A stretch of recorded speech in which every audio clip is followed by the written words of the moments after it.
Pan card.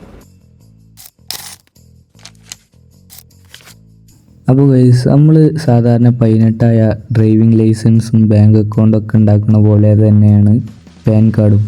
കുറേ ആൾക്കാർ വിചാരം ഇതിപ്പോഴും ലോൺ എടുക്കാൻ മാത്രമാണെന്നാണ്. അപ്പോൾ ഇന്ന് ഞാൻ അത് ക്ലിയർ ചെയ്ത് തരാം. ഈ സ്റ്റോക്ക് മാർക്കറ്റിൽ ഇൻവെസ്റ്റ് ചെയ്യണമെങ്കിൽ പാൻ കാർഡ് നിർബന്ധമാണ്.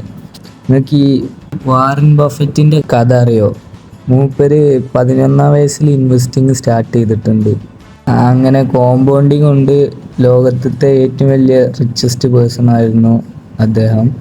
പിന്നെ നമ്മളെ ഇന്ത്യൻ്റെ കണക്കെടുത്ത് നോക്കുകയാണെങ്കിൽ നമ്മളെ ഇന്ത്യയിൽ തന്നെ എത്രയോ കോടി ജനങ്ങളുണ്ട്.